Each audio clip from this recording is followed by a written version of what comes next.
Our next speaker is the co-owner of All That Matters. She's an active community supporter and is excited about helping making the world a healthier place, one person, one community at a time. She believes that inner peace leads to world peace, and that is all that really matters. Please welcome Joan Dwyer to the stage.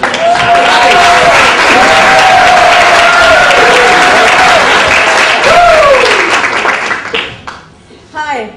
Shortly after the Syrian revolution began in 2011, I felt a calling to put a new face on Syria. Most people perceive Syria to look like this. I'm not sure I should be the face of Syria, but I could be. All four of my grandparents were born in Syria. I was brought up in Paterson, New Jersey, in a small section that was labeled Little Syria. My grandfather, at the age of 13, came into Ellis Island and was sent to Paterson because there was work in the silk mills. Syria is facing really challenging times, and explaining that would take way more than the 5 minutes allotted. So tonight I would like to just share some stories to connect you to Syria, because I believe people caring about people can change the world, and that awareness is an important element towards peace. In 2010, I had the opportunity to go to Syria. It didn't take me long to see Syria is an amazing place with treasures and sophistication. Syria is rich in diversity. It's rich in art, archaeology, history, geography, and food. But its biggest asset is its people. They are just beautiful. They are kind. They are spirited. They are proud and loving people. And they love their family. And once you meet them, you are family. My daughter Eva was shopping on the streets of Syria and in Damascus, and she got lost. And she went up to a family and said, "I'm lost." And she had to mime it because they couldn't speak English and she couldn't speak Syrian. They brought her into her house. They had tea. They offered her to have dinner with her. They made their young son walk her all the way to her doorstep. That is not unique to Syria. That is Syria. They are amazing people. I asked our guide when we were there if he could take me a place where they made food the way I had it as a child, the way my mother cooked. And 3.5 hours later, we're sitting in someone's house, this house right here, and this little girl performed us, and all the food I wanted was laid out for us. This is Syria. It's an amazing, amazing place.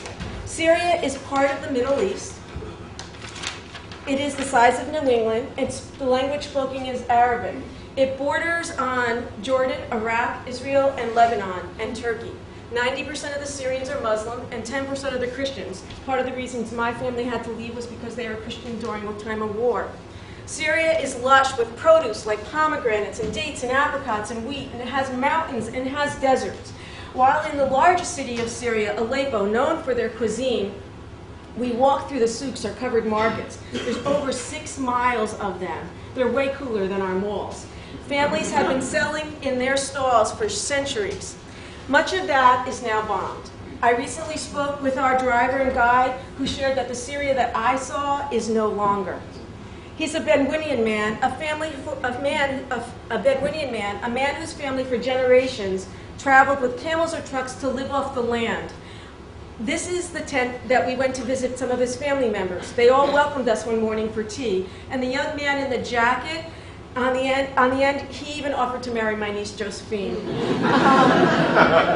She speaks Arabic and is active in Human Rights Project. I love this picture because it's one of thousands you see across the country of President Assad. But in this picture, Josie is the star, the civil rights activist. She's here tonight, so if you'd like to know more about Syria, she's your woman to speak to. We saw deserts and ruins and beautiful, majestic ruins. This is Palmyra. Palmyra was one of the most advanced cities in the world in the 3rd century before Christ. It was located on the east and west trading route. We walked on streets that Jesus walked on in Damascus, the oldest continuously inhabited city in the world. People lived there 6,300 years before Jesus.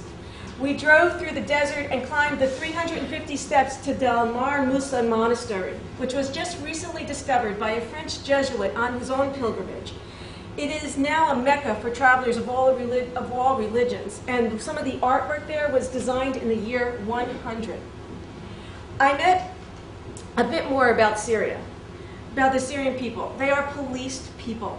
They live in fear because 1 in every 5 are Secret Service or spies, and you can quickly be detained or imprisoned. We met with many families who had families in prisons just for their beliefs. We were told not to talk about politics or religion openly. Hence the beginning of the Arab Rising. Hence people risking their lives for freedom. Hence the beginning of this crazy civil unrest, where over 4 million people, more than 4 times the population of Rhode Island, have been displaced, and 125,000 have been killed. When I was young and mentioned Syria, people would say, "Where is that?" and look at me quizzically. Now thoughts of Syria evoke fear and confusion. I hope today, in some small way, I was able to put a new face on Syria and to ignite your curiosity and your compassion. If you're interested in supporting some way Syrian human rights, I put some papers out at the front desk on what you can do.